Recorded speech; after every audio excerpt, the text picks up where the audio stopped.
Yeah, we've tried everything. Yeah.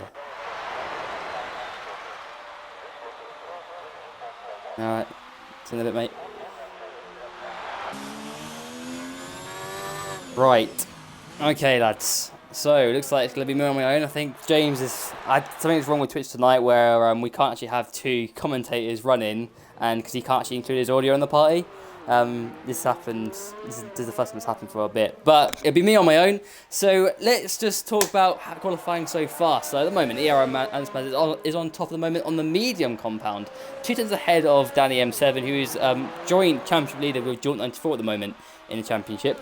So at the moment, 2 tenths the difference. Actually, it's actually on the soft tyre. It's actually just changed there. So he's popped back into the pits and now he's actually on the soft tyre. But everyone's sort of done their initial runs at the moment. We've got AMS Crinchley. He's also, I think he's actually a debutant in this tier.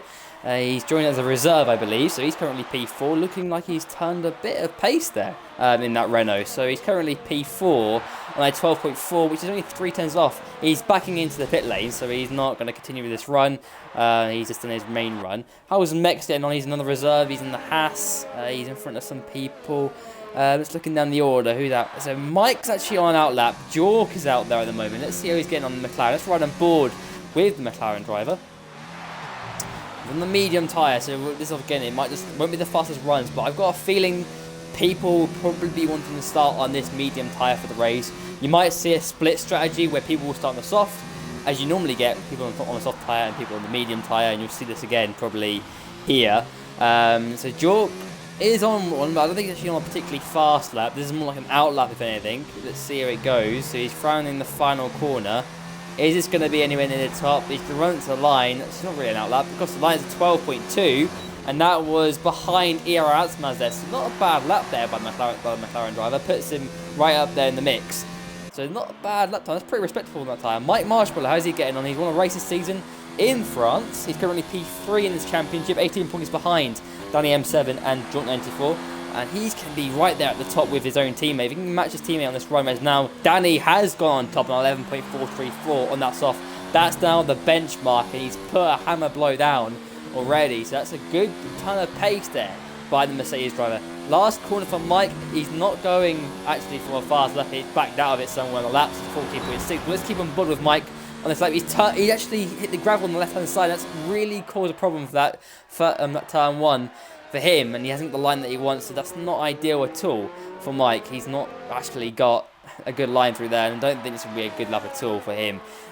Looking down the order, Melanie actually returning to in the league now. Melanie, known for being quite quick actually, AOI F2 champion, and there he goes top, 11.152. So I'm talking about pace, he has it certainly. That's 3 tenths faster than the Mercedes Dunny M7, so very quick ton of pace for a debutant here, and he's looking pretty quick, pretty handy already. So with 7 more minutes to go in this session, it's looking pretty even Stevens, and actually looking like very much Melanie's got the pace.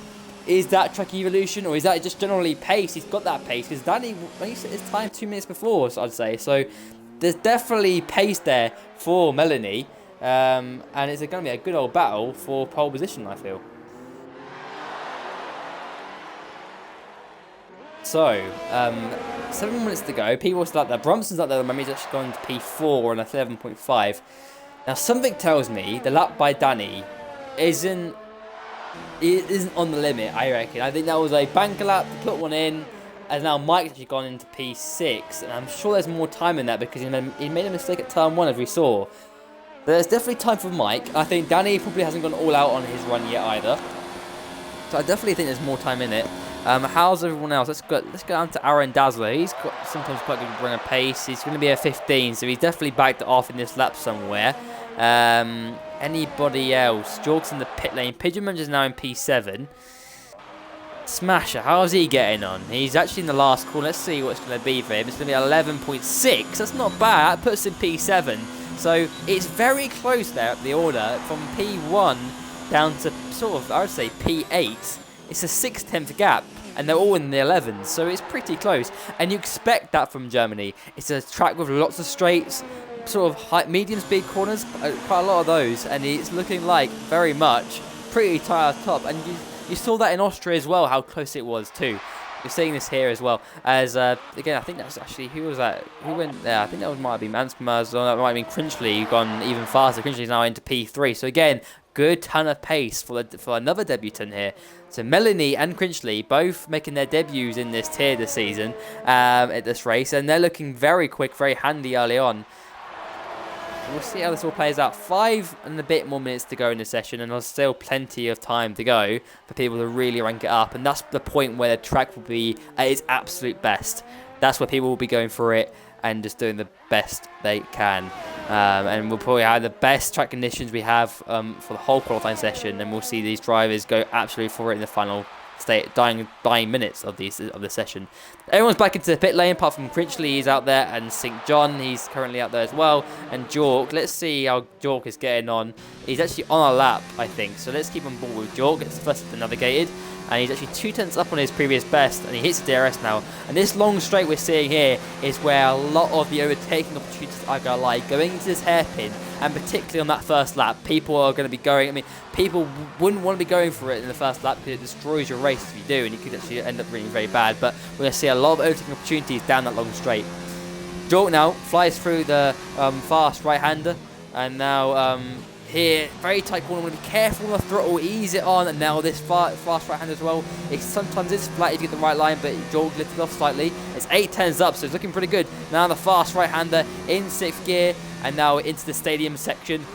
Down into the 2nd gear, turns it in a little bit deeper than he would like to be, and now into the left, and then the right, and then in the penultimate corner now, down into 4th gear, turns it in nicely, holding it, and then the last corner, runs it a little bit wide up, penultimate corner, did not get the best line. Here it comes to the line, it's a 1:11.2, puts him into P2, but it's 700ths off Melanie's time, so that's Jork's, I think, final run in qualifying done. He'll probably back it off. He could go for one more lap if he wishes, but that is it. I feel that is his best he can do, because he hasn't got enough time. He might have one more lap to try and charge his battery up and go for it again, but that is it. I feel that is it for him. Midsy's on a loud lap at the moment. Mex is out there too. Nathan Aitken, he's one to watch too. He's got quite a good ton of pace in qualifying, definitely. Doesn't always pick up in the race, but he is very quick. And Nathan Aitken has won this season in China.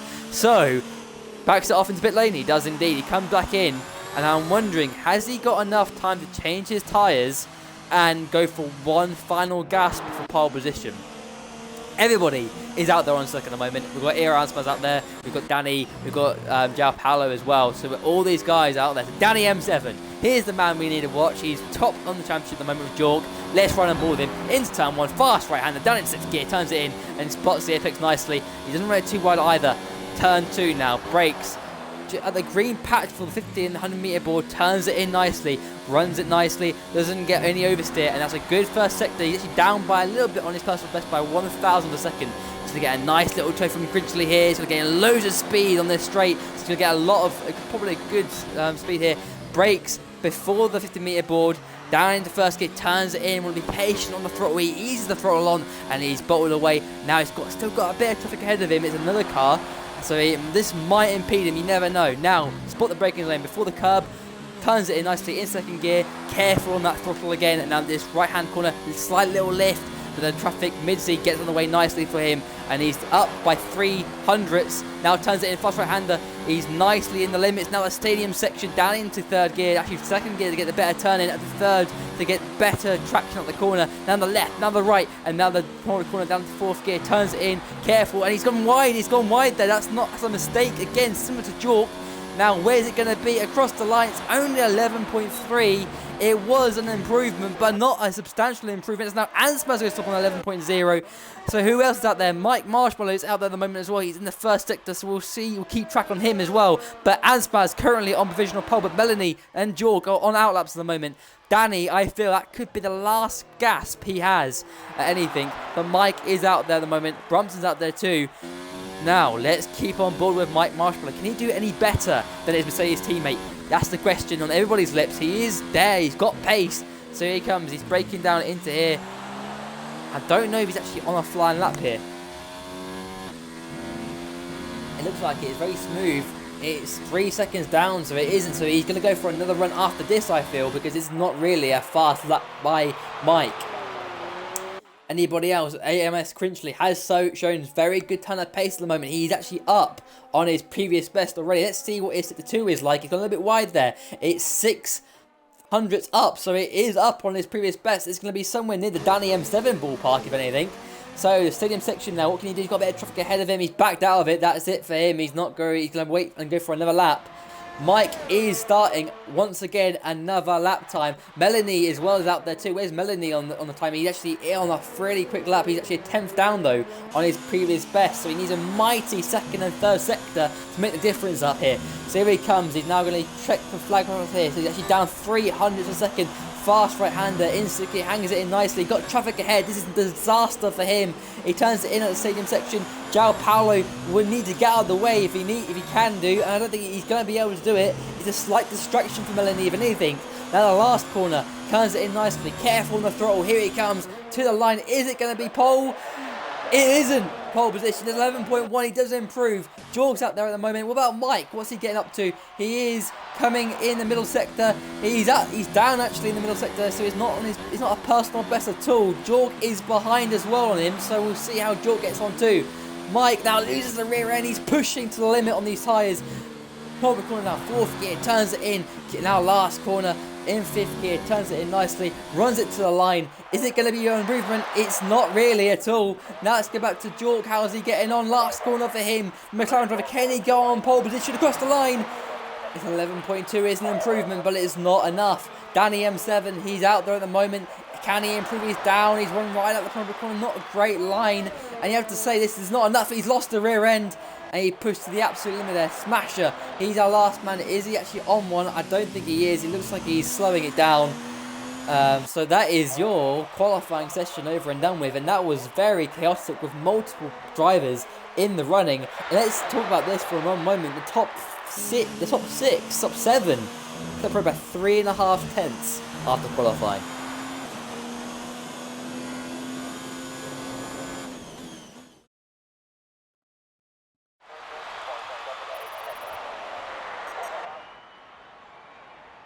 So that is your qualifying order and your race order for the German Grand Prix. ILR Triple is on pole position in the driver's seat by only 600th of a second from Melanie in P2, the debutant. Jorky in P3, championship leader, and SR João Paulo in 4th. Amos Crinchley in 5th, good debut for him. Danny M7 in 6th, not ideal, didn't hook it up.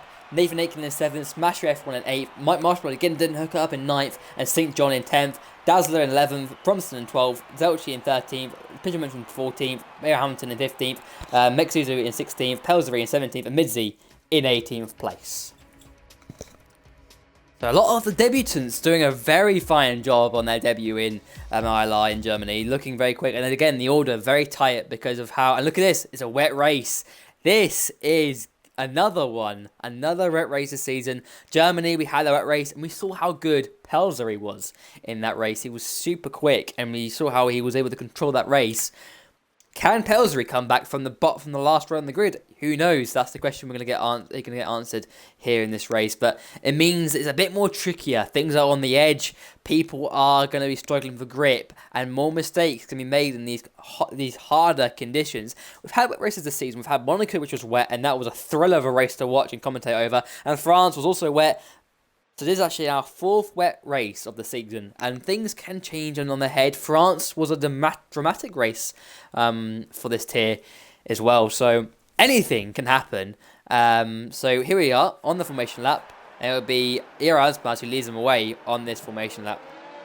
So again, people will be trying to just make sure they get their tyres warmed up on this formation lap and just get into a groove, get a feel. And it is that initial lap to get a feel for the conditions. How much grip is there? In these conditions, there won't be a lot of grip. So it is all about getting the feel for the car. And you'll be driving almost like you would do in the race, just having a feel, starting to find the limit a little bit more. So you know on that first lap, you know what you're actually up against. So I think we're in for a bit of a thriller here. No DRS obviously in these wet conditions. Pelsbury's left, so that's my hope of him coming back through the field. That's gone. That's not going to happen. Yeah, it's all going to be game on, I think. And I think we're going to have a bit of a thriller if things all work out. And people, as we said, it is easy to make mistakes in these conditions. Pelsry joined back, so I wonder if he disconnected there. Maybe he'll be able to get into his car and actually start the race like he wants, and maybe he can come through the field and be very quick like he was in Great Britain. And also, let's talk about other people. I mean, Danny did quite well in the wet race last time out in Great Britain, but didn't have a good one in France. But yeah, we'll see how that all goes. But he won Monaco, so he actually has had quite a good string of form in the wet. So Danny in 6th, out of position, you'd have to say. But you shouldn't write off people like Critchley, who have made their debut in this tier, and Melanie. And Ansmaz there as well, did a superb lap there in qualifying to be on pole position. So they're all lining up now, ready to start the race. Let's get up some tyre detail and let's switch it off. And let's get this race underway. Williams lines up, last car to line up on the grid, and it's the 2 Williams boys at the back of the order. Here we go.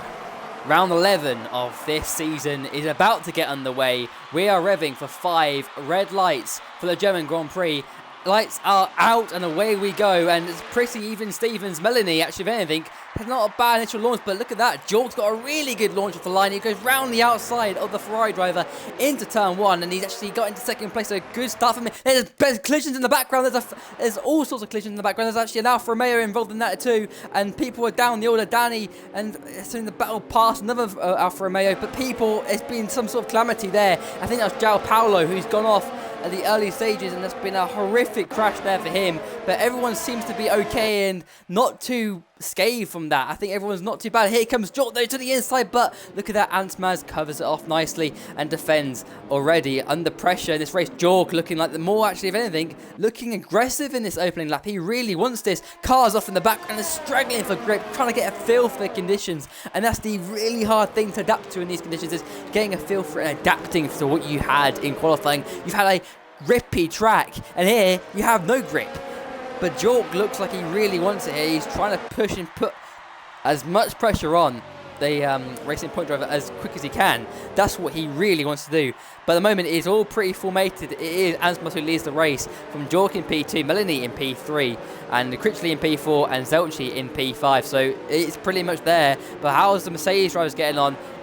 So it's Danny in 6th place behind Zelchi. It actually was Mike who's battling Smasher in the early stages. Danny's really struggling out that penultimate corner. He's understeering to hell. I'm wondering if he's had some front wing damage after what's happened. I think it was with João Paulo. I am wondering if he's struggling here. Mike's on the inside, and you know what? I think that's team gain. That's team play there. I do think Danny is struggling. Smasher's going for it now as well on him. So here comes Smasher round the outside of the Mercedes driver. Can he get around the outside? He'll try and get optimal grip if he can. Danny defends as much as he can, but it'll be Smasher to the inside of this left-hander, and it's wheel to wheel, but Smasher has to back out of it, but he'll have to toe down the straight. He'll use that ERS if he can, on board with the Alfa Romeo driver. Here he comes to the left-hand side. He's going to try and go around the outside of this hairpin. Can he get this one done? He's in the toe of Mike. He has gone around the outside, but Danny's on the inside. Danny isn't giving up at all at these early stages, and he gets back in front of the Alfa Romeo driver. The Alfa Romeo driver won't be having any of that. He's wanting to get back at Danny here. Danny is really holding him up, and if anything, he's definitely got some sort of damage on the car. Round the outside goes Smasher. Can he stick around the outside? No, he can't. He's gone very much deep off the circuit, and he has to back out of that completely. So that's tack over pretty much for this sector, because I don't think he's going to go for it here. No, he won't. But Danny definitely struggling. He's losing time to Mike, and there goes Smasher. He's gone off the circuit, and I feel he's actually now, look at that, Pelsry in 8th place. I said how good this guy is in the wet. We saw it in Britain. We're seeing it here as well. He is up the order, up what? How many places? 10 places already at the start? Phenomenally, just well done by him. Has that confidence in these conditions, and he just comes alive in these conditions, and he's looking very good for some very good points. He's right behind Mike Marshmallow, and this is the fight we want to see. Here comes Pelsry. He's very good in these conditions, as I've said.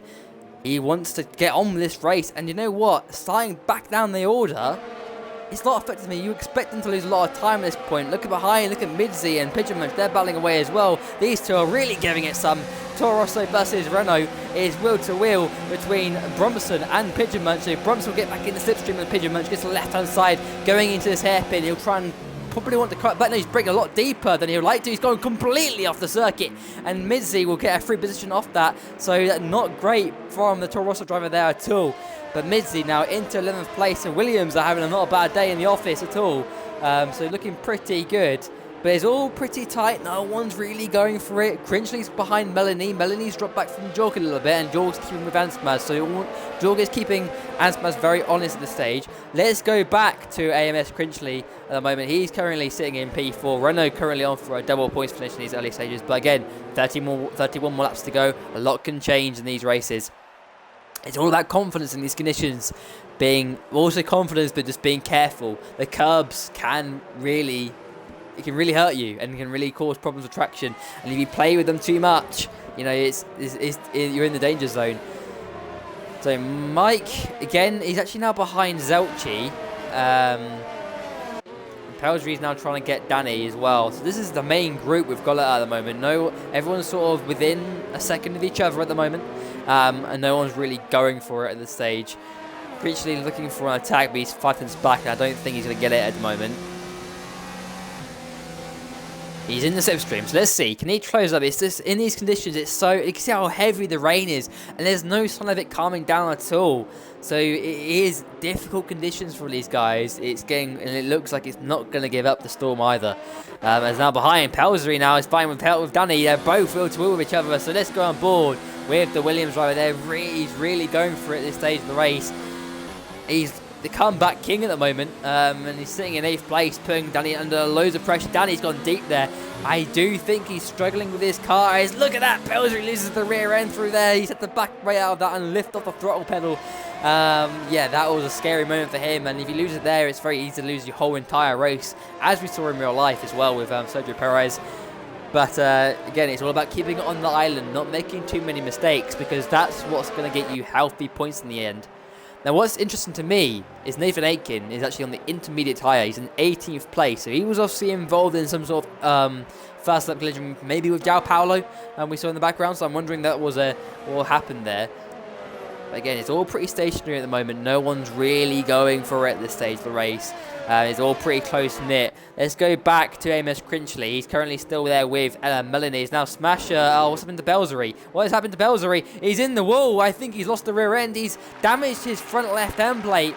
And that might be race over. I wouldn't call it a day there, Dan, if I were you. I would continue. Or has he lost the rear end somewhere? Has he got damage? It looks like he definitely has front left end plate damage. So he's lost the rear end, and I jinxed it for him. Let's go back to Crinchley and Melanie, because they're giving it some as well. These two are really going for it. So Crinchley now on the inside of the Ferrari driver, but he's too far back to make a move. But he'll stick in his slipstream if he can, but has to be careful here, and there's no real overtaking opportunity here at all. So Melanie's under all sorts of pressure now by the Renault driver. Now, I was talking about Pelzeri there. Obviously, I jinxed him. I said, oh, yeah, he's really good in the wet. And he's lost the rear end and he's hit off his end plates. Not ideal for him at all. But safety car can play in this race. People can make more mistakes. And I would never give up at the moment. I'll still stay out there at the moment. We've got 29 more laps to go in this race.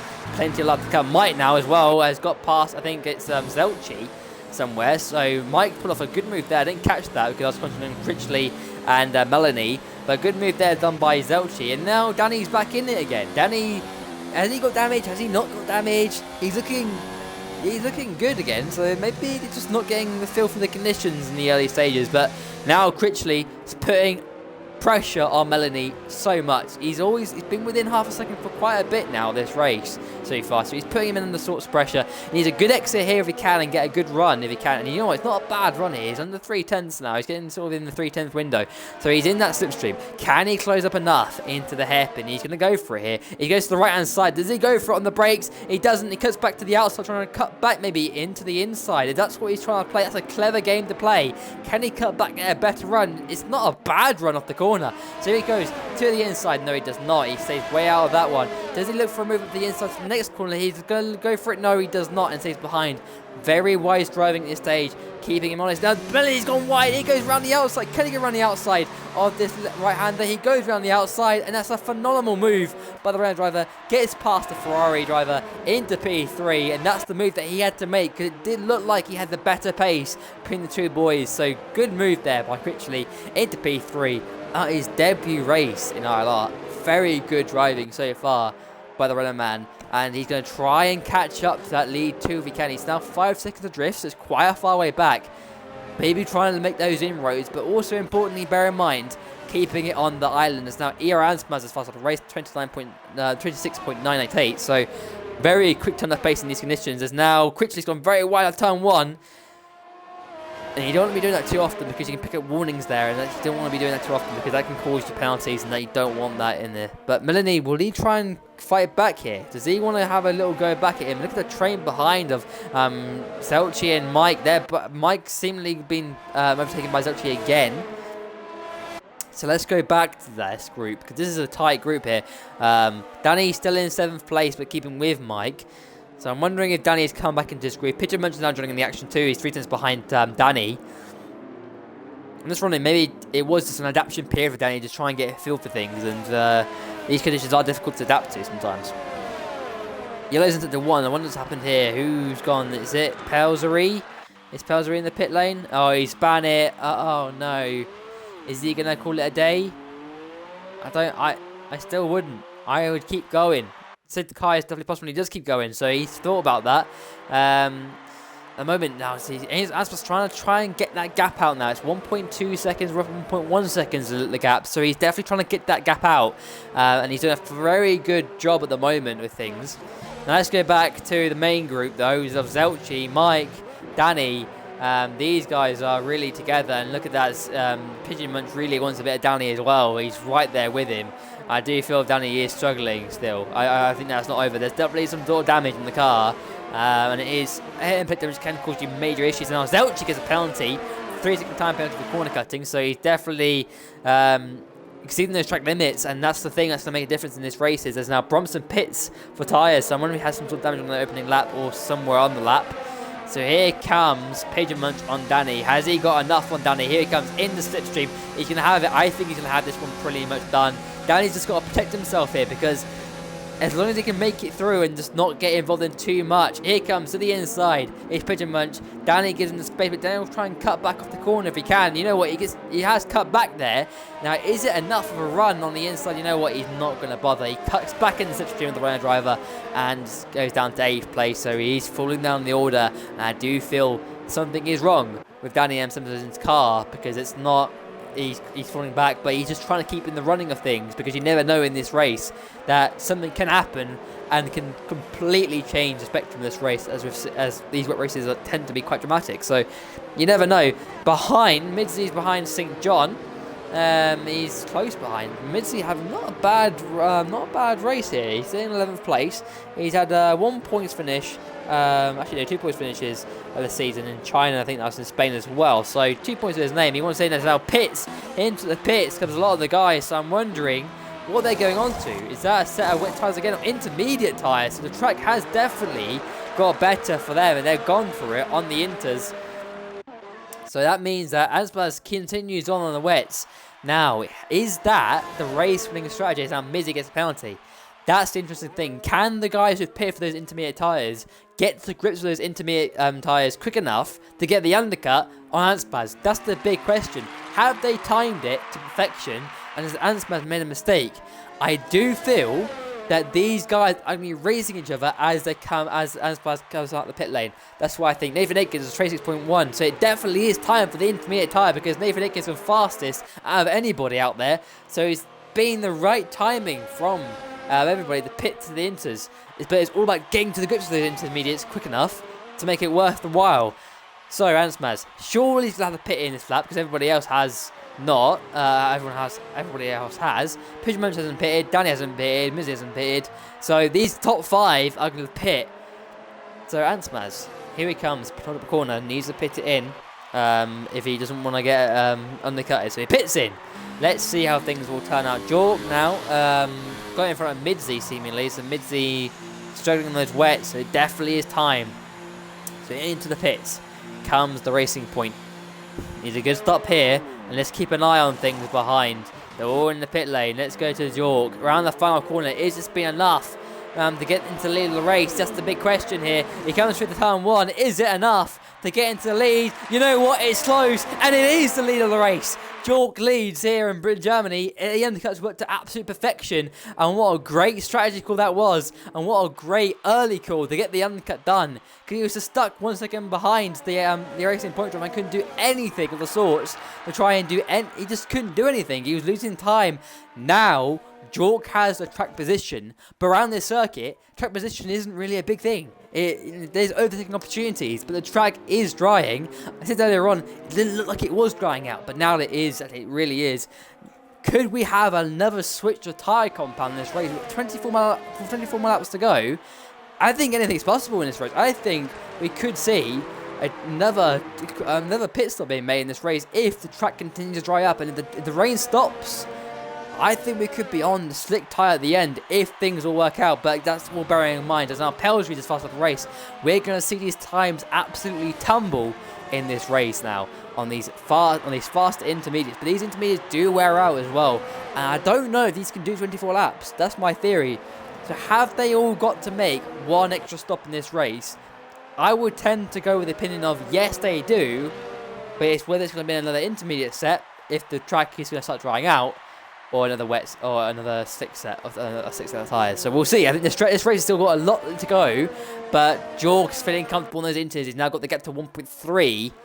But we saw how good Anspers was on the wet tyre. He was very quick in the early stage of this race, and he'll know that, and he'll use that as confidence because he can try and close the gap up to Jork. But Jork, in the driving seat in this race, he's in the lead, and he's looking good for his championship at the moment because Danny's down into, where is he? He's down in 13th place. That's not worked out for him at all because, you know, I reckon he has some sort of damage.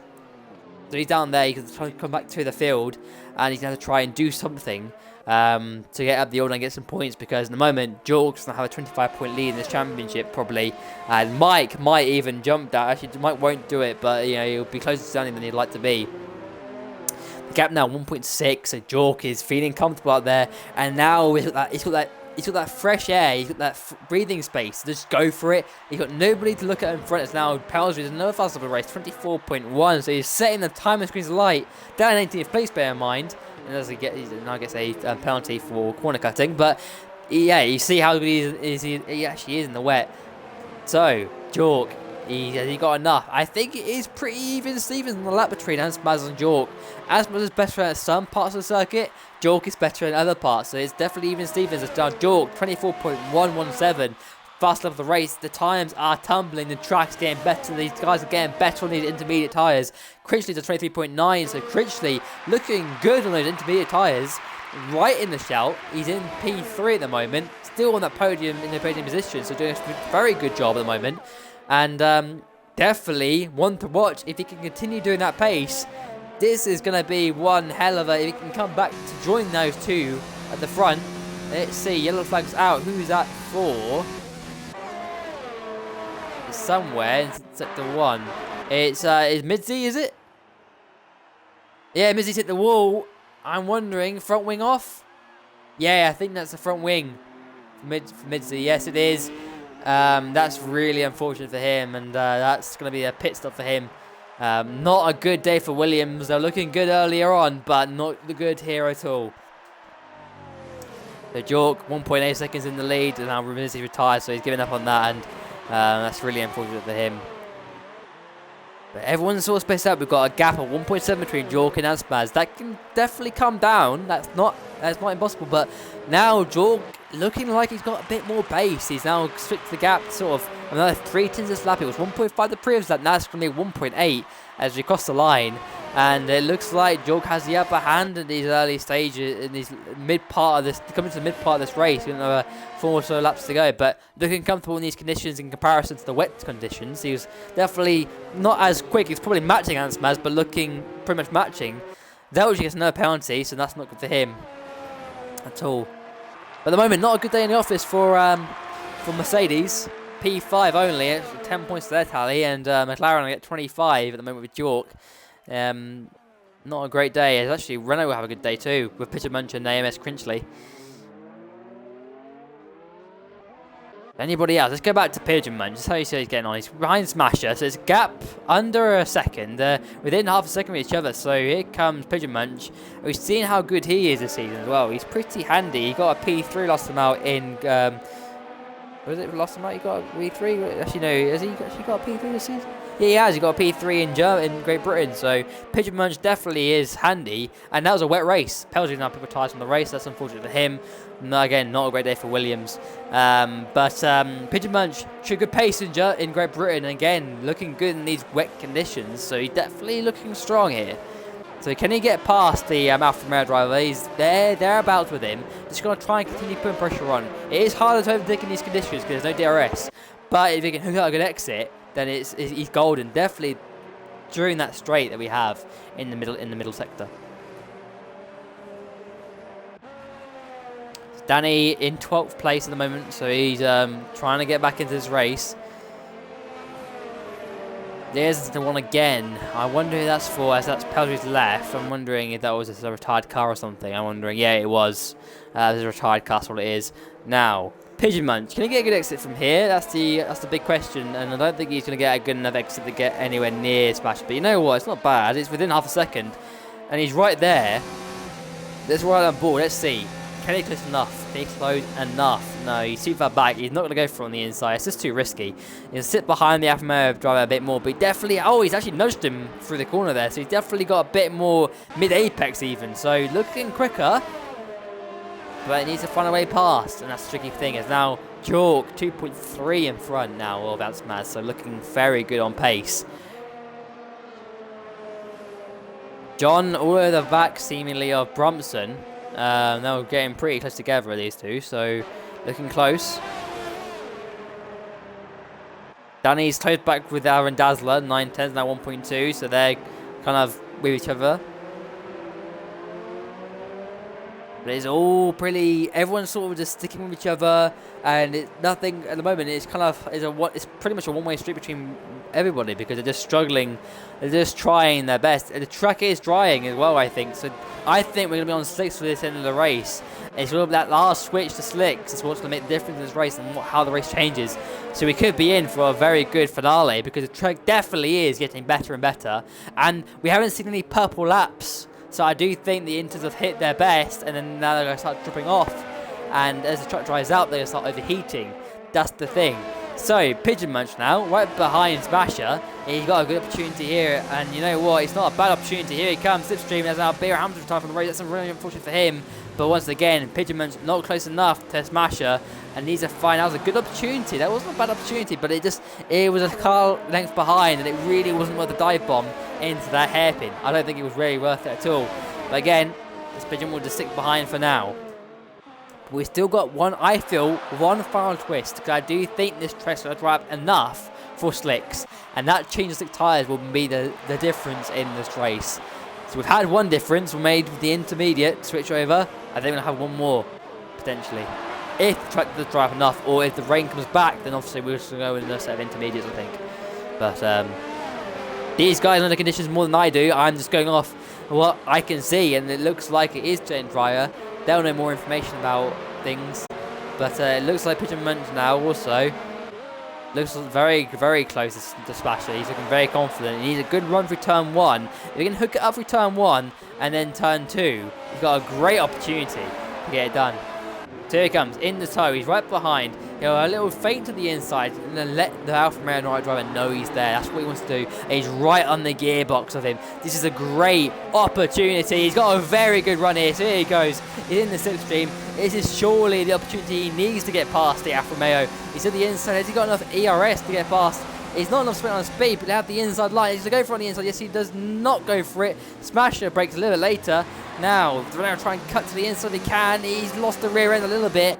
And again, looking like the Alfa Romeo has got a little bit more pull than the straight. Zelch is behind Mike Marshmallow as well. Look, he goes to the inside. It cuts that, and it's not. He hasn't pulled it off, but Mike is defending for his life against Zelchi. Zelchi looking very confident. Bear in mind, Zelchi has penalties in this race, but looking very good in these conditions and putting Mike under all sorts of pressure too. So it is kicking off now. Everyone's trying to get past one another. The track is dry and people are seeing this is the opportunity to get track position and then undercut and then be in the right position, the right place, the right time at the end. That's what they want to be doing. So again, Smashers under pressure from Pigeon Munch. Pigeon Munch needs to do it, but the strength and speed of the Alfa Romeo is so good to the point where the runner can't do anything. I personally thought that last lap was a great opportunity to get it done, but obviously going to that hairpin is a risky business. It's risky business there because it's risky in the dry. It's risky in these conditions because you can easily lock it up and make it go all wrong. That's the big thing. And look at that, look at behind. Bromson wants a bit of this as well. So really, Pigeon Munch needs to get on with this. He needs to do it. And you know what? He's got a good run here. This is his best. This is another good opportunity. Wheel to wheel with the Alfa Romeo driver. And it's the rubbing wheels almost down the straight because it's so close to the inside. Pigeon Munch needs to go for it. He's gone for it on the inside, but it's with the Alfa on the outside going to get the better traction properly out the corner. But it'll be the inside line for this flat right-hander. It's going to be the Renault on the inside, Alfa on the left. Alfa's off the circuit, and it's going to be the Renault who prevails in the end. Pigeon Munch into 7th place ahead of Smasher. Finally does it and gets track position. He has been the better of the two, and he's finally got that one done in the end. But Brumson now wants to make the most of this opportunity because at the moment, Smasher will be a little bit vulnerable to that. But Smasher, don't pull it past him. He can come back at the Renault here because he knows he has more. I mean, it looked like he had more speed down the straight. That's been a big inherent thing during this battle. Brumson now losing it up. He's really on the rear end of the Alfa. And you know what? It's not a bad run through that last corner, but it's not enough for turn one. It's not really an overtaking opportunity as turn one. Now through turn one. He's right there. And look at that. Look again. Look at Smasher on the back of the Renault again. So he really is there with the Renault driver. He's really looking good. He can get a good exit here. I don't know if he will. He hasn't got a great run, but to have this front line speed and he'll be able to defend. But Bromson under pressure from John here. John wants to move down. He's closing up on the Ross driver. Does he go for it? For 9th place, he doesn't. Oh, Bromson's broken so late, and Pigeon Munch broke late as well. Spashers had an opportunity, but no, he has not. And now John into 9th place, and Bromson, that's the second time he's done that today. He's gone too deep into that hairpin, and he's pushing the limits under pressure. Smashers keeping Pigeon Munch under pressure as well. Pigeon Munch went deep as well, but managed to keep hold of the position for now. But that's going to be in your mind for the next lap. You'll be thinking, I can't break there. Where can I break? And you'll be constantly conflicting with yourself. So it's all about a mind. This pressure puts you in a different zone. And that's what Smashers you've got to do. This is a great battle for 7th place. Nothing much is going up at the top of the order at all. Mike's closing in on Melanie at 7 minutes of the gap. So that's one thing to note. But Jork is storming away. 3.2 of the gap to Aspas. So this is our midfield battle is where it's at the moment.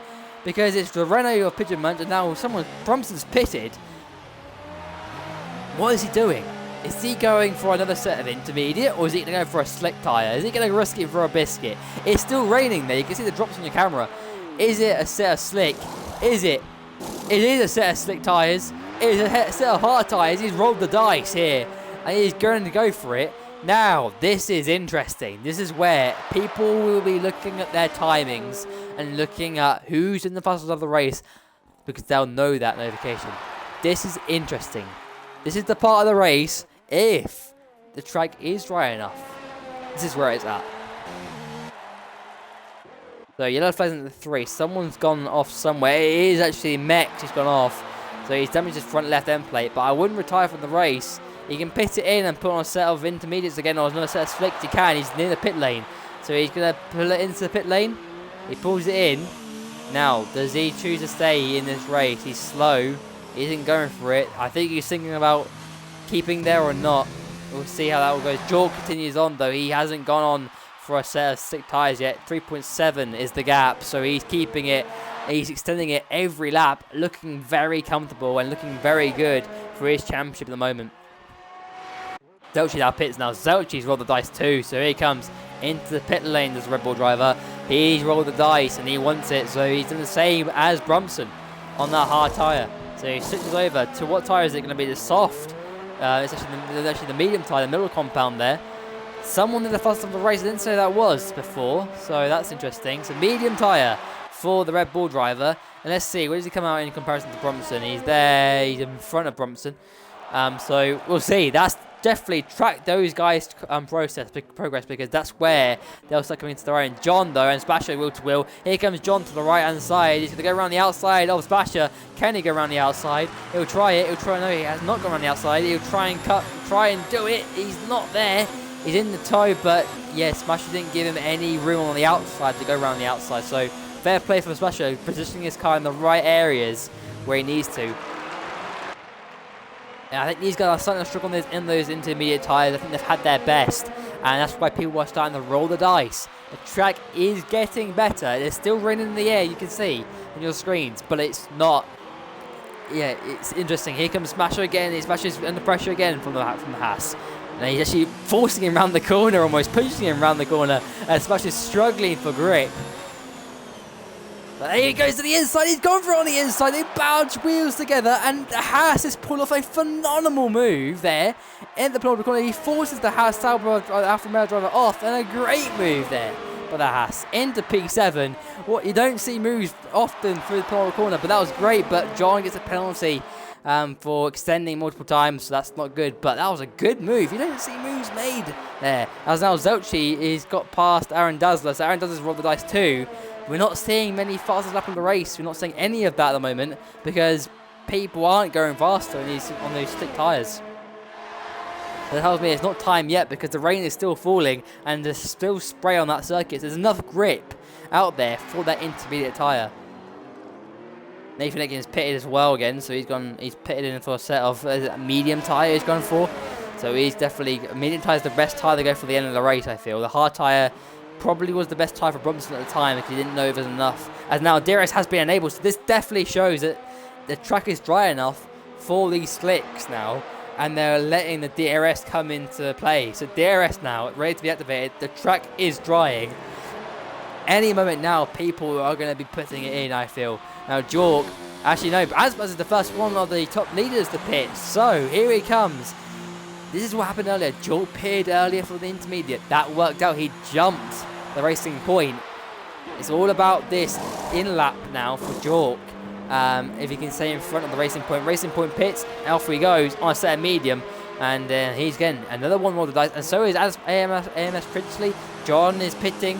And Splash is pitting, and so is Danny. Danny's going for it too. And that's why you say never give up in this race, because anything can happen. So, Jork needs a very good in-lap. I don't think he'll lose 3.6 seconds, I think it was, before Racing Point pitted. I don't think there'll be 3.6 seconds, but I do think there'll be a time gain. And he's struggling on the he's gone very deep there. He's struggling on those intermediates. They've worn away. The track's better than it was. So, can he just keep it on the island and hopefully come out in front of the Racing Point? And I do think at that point, it really is game on, because we saw how quick Aspas was in qualifying in the dry. He was phenomenal in qualifying in the dry, being very good in the full wet conditions. Not so good in the intermediate, because that's where the McLaren had the edge. So here he comes. Jork's into the pit lane. This is where it's at. This is where the race is decided. Has Jork done enough to keep the lead? And has Aspas done enough to actually jump him? That's the big question. So here he comes into the pit lane. Set of medium tyres. Surely it'll be the tyre he'll go on. It will be. Pits it in. Medium's on. Away he goes. And off you go.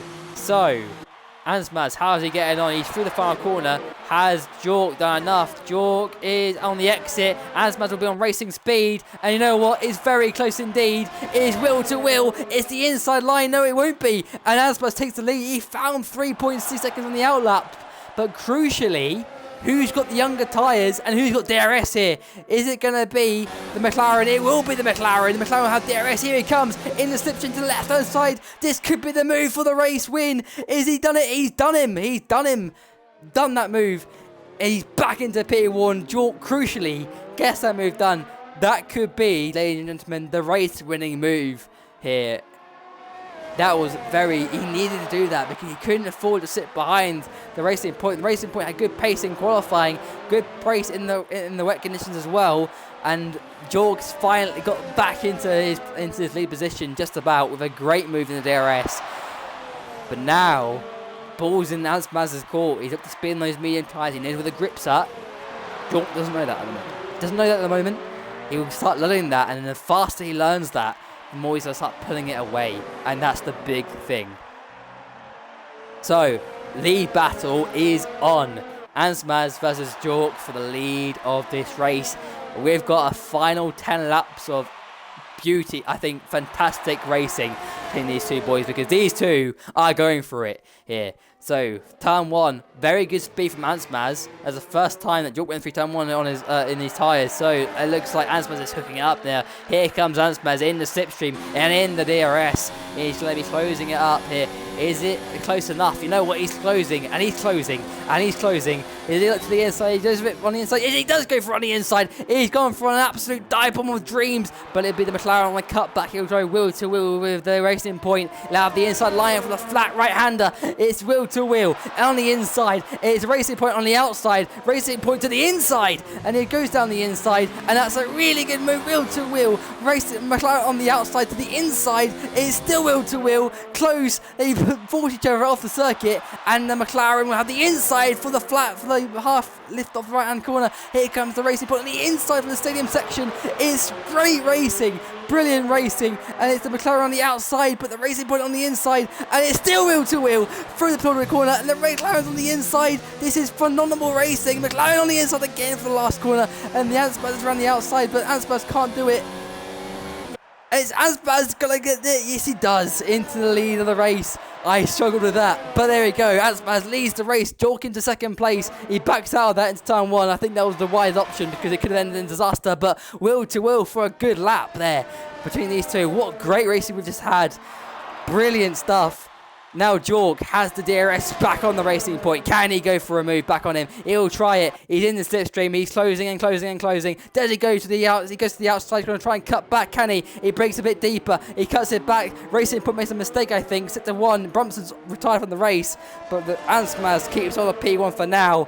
But Jorg will not give up this for a fight. He's going to go to the outside. He goes to the outside, but he'll try and cut back now to the inside. Racing Point goes deep. McLaren goes to the outside. Round the outside. No, he can't. He'll try and keep it around the outside. No, he cannot do that. It could to the inside though, but he backs way out of it. Actually, VSC has been deployed for Brumson's DNF. Well, I need a break from that. Jesus Christ.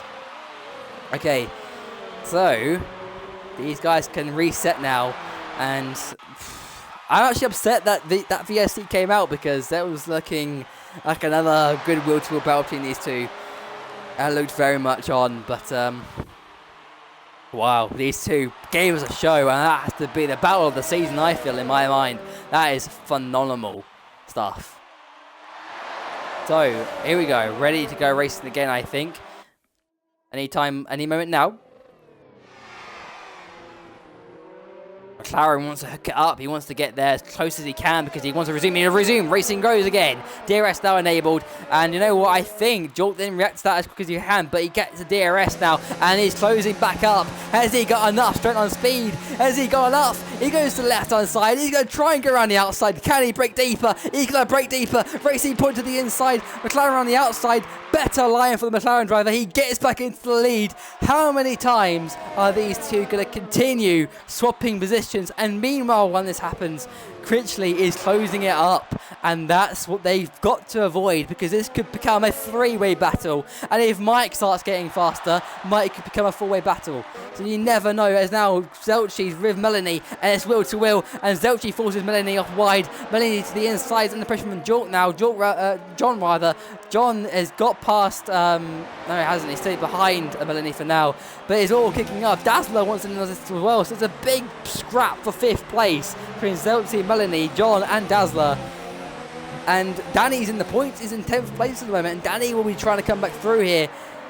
This is great stuff, but I want to turn back to our lead battle because this is where it's absolutely up. We want to see more wheel-to-wheel racing action. We have had brilliant stuff here. So Aspas now, right there with Jorg now. Can he have the DRS? He has the DRS now this time around. He's in the slipstream and he's got everything he can, using everything on the engine power that he has remaining, but he's too far back, I feel, this time around and won't go for it on Jorg. Jork has just got to keep his cool. Jork has got the same amount of ERS roughly than the Racing Point driver, and it's all about just keeping it cool. So 7 more laps to go in this race, plenty of time left. And now it's still John battling with Melanie. John's on the inside. They bang wheels badly. Melanie's lost momentum there as a result. Dazzler's got in front of Melanie, so Melanie's going backwards constantly. But look at that. To the inside goes Dazzler on the Haas. It's still wheel to wheel, but the Haas is on the outside line. Turns to the inside for the left-hander. And he's into 6th place for now. Aaron Dazzler is in front of Melanie. Melanie wants to get back into 7th place because that's where he feels he deserves to be.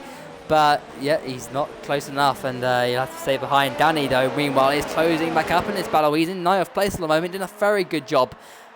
But once again, I want to close back up to our lead too, because it's close again. It is really close. And Anspaz is right there with Jork.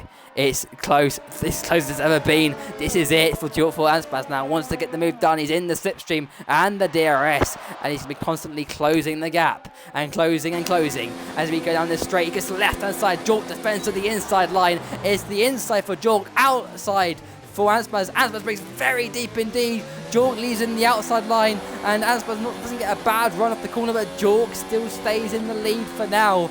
And this is this is a great battle, as now the Racing Point will try and break later. Round the outside, forced McLaren to the outside for the right-hander here. McLaren around the outside, Racing Point to the inside, and Jork stays in front for now, but it's still going to be close. These two went wheel to wheel in this section before, and they could go again, but it's too far back, and Anspaz is trying to find a way. He's cutting and diving, and here's left, right, trying everything he can, trying different lines. This is great racing. I have to say, this is a cracker of a battle, probably one of the races of the season. Anspaz again in the DRS, and meanwhile quickly is closing up on this battle, so it's going to be a 3-race scrap, I feel, by the end of this race. If he can't make a way past, and Anspaz is right there, he's a 10th of a second to the inside, and Jork's on the outside. And Jork's at the inside, but it's going to be a better run for Anspaz. DRS activated, slipstream, and Jork lets him have the inside line. That's an interesting decision there. And McLaren will try and tuck back into that toe. Is he? No, he's not going to stay to the right, to the left-hand side. And there you go. Anspaz releases himself back into P1. This is going to be a game of swap seats, I think, for the whole race, because now the top 3 are winning the second of each other, and we're in for a 3-race scrap for the end of this race. I hope so, because I hope that Anspaz doesn't pull away, and I hope Jork can stay with him, and I hope Critchley can, and I hope we can have a 3-race scrap for this race win. I think this is on.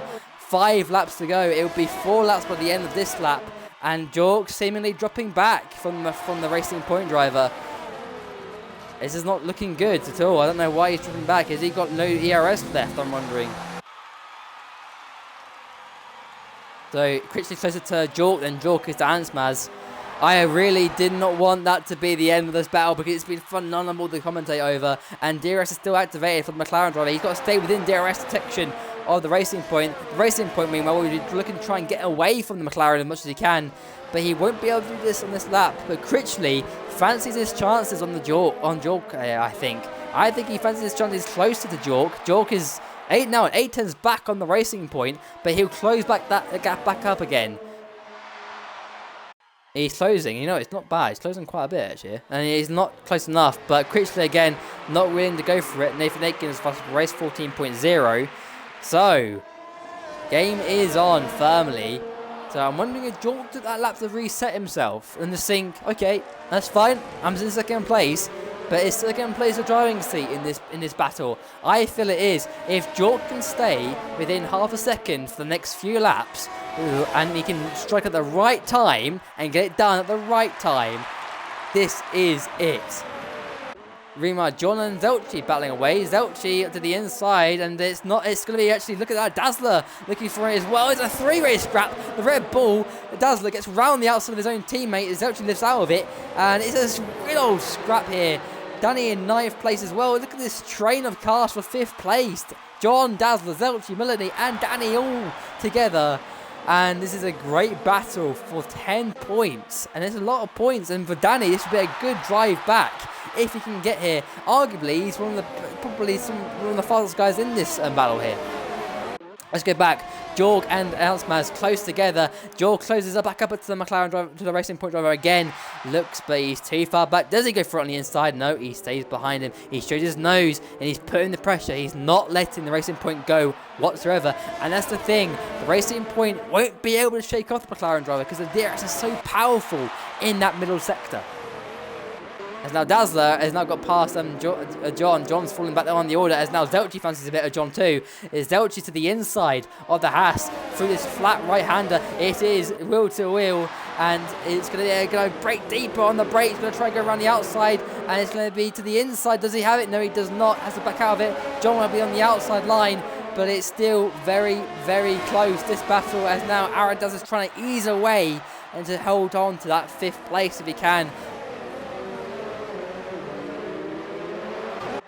So let's get back to our lead battle, and you know, John Anspas is breaking away. Jorg is looking under pressure from Grinchley here. Critchley once in on the McLaren for 2nd place, but the McLaren will have DRS vitally on Anspas here, and we're trying to close up on him. And you know what? It's not a bad run here, and he's closing up on the McLaren Racing Point once again in the DRS. He's closing and closing. Is it an opportunity? He's going to go for it on the outside. The gap narrows, and it's going to try and cut back. No, he can't cut back. He hasn't got the best cut back at all, but he'll close in, and he's closing to the inside. The flat right-hander, and the Racing Point's to the outside. Racing Point to the inside, and it's still wheel to wheel. McLaren's been forced off. There's the Jorg on the inside. It's still wheel to wheel, and they've ghosted through each other for some reason. I don't know why, but it's the inside for the flat, for the left, the right, and his contact is ended badly.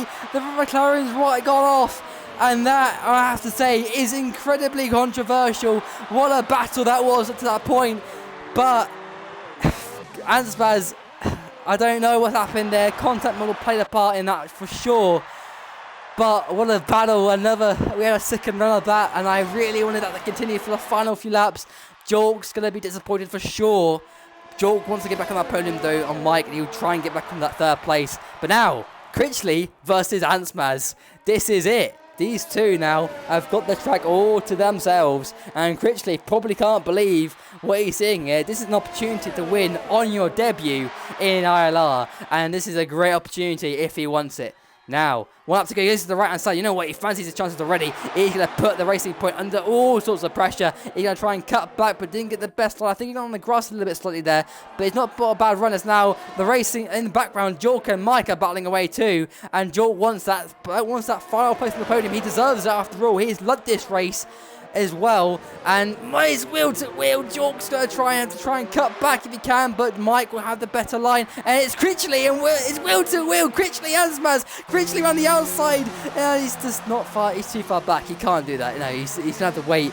It's the final lap. He's going to have to throw it all at it. Ansmaz's ERS is looking lower than the Renault driver, and we don't know who's going to win this race. We've had a few races where we know where the race win is going to be, who's going to win this race, but we don't know at the moment because it's Critchley versus Ansmaz. And you know what? I fancy Critchley here. I think this is going to be debut win for the Renault driver. He's got it all to play for here. He's a good run through here. He stiffs that win. And the Racing Point driver, he knows it. He knows it for sure. He's a good exit here. He's not got a great run, but it's not a bad run. He's still within half a second. He'll have the DRS. He's closing up. I think it's far back, but he's going to have to go all or nothing on the attack. He goes to the left-hand side. He's going to brake later. He brakes later. It's going to be contact again, and the Racing Point driver keeps in front for now. Behind, Jorg and Mike are going for it. Mike keeps hold of it for now, but Jorg will get the better exit. Will have the inside for the flat right. It's wheel to wheel. Jorg's on the inside, got the line done. He covers the inside for the next corner,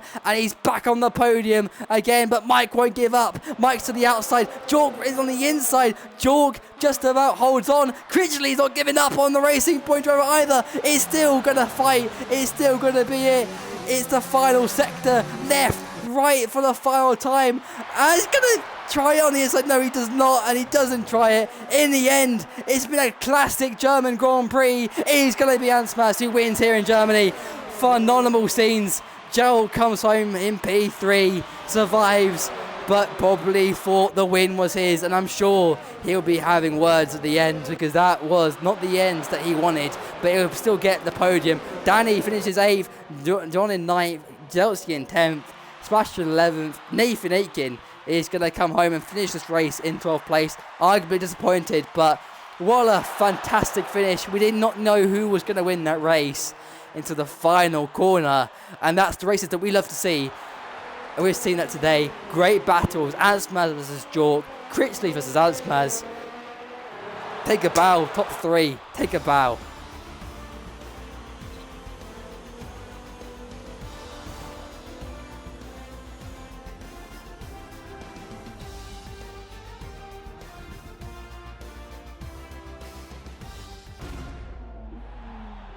There's our winners today, and it's Ansmaz who wins in Germany. What a phenomenal drive, and what a great battle between him and Jorg, him and Critchley. It was hard. Arguably, was it fair? We'll look back at that race properly, and people will look back at that and think, wow, we'll see. I don't know what my views are on it. It was very much in the moment. I think the gap was closing, but hey, that's racing, but that was a phenomenal podium in the end. Those three gave us a great race, changing conditions from the wet to the inters to the slick tyres. And we saw how the undercut work done going on the right tyre at the right time made the difference. But Critchley actually had a penalty, so even if he got in front of Ansmaz, it wouldn't have made a difference. ILR Ansmaz is your winner for the German Grand Prix. Critchley in second, Jork in third.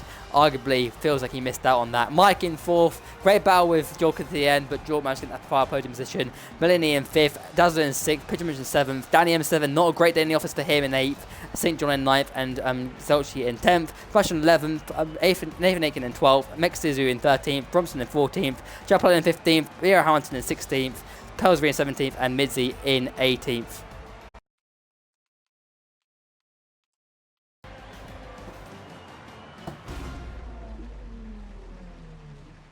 So we'll get our podium guys in the party. But my voice is knackered after that. But we'll get them in and get their thoughts on that race. What a great race to have, because it looked a bit stalled initially in the wet and the intermediate conditions. People were just feeling the conditions out, and it all changed on its head there.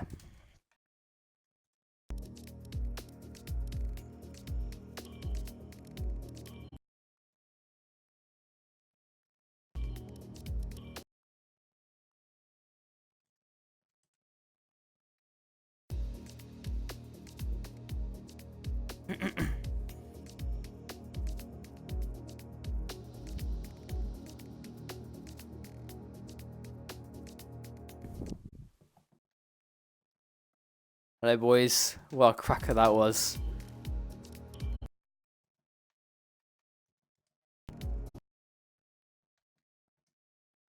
Can you guys include your audio? Is that I think James had issues earlier on. I don't know if you can't.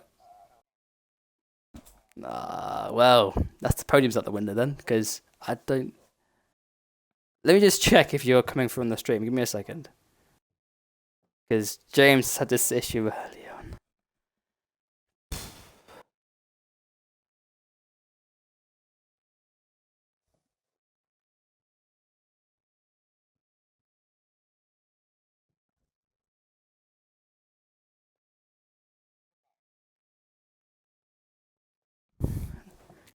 Great stuff. This is. So I don't think we're gonna be able to do the podium because the audio won't. Because you're not coming through on the stream either. Okay, that's unlucky. I think Twitch has had issues. Okay. Alright, I'll call it there, but what a great race, and well done to you, all you three there, because that was a very good race. We'll talk about it after, but anyway guys, thank you for watching. We'll see you next week after that thrilling German Grand Prix.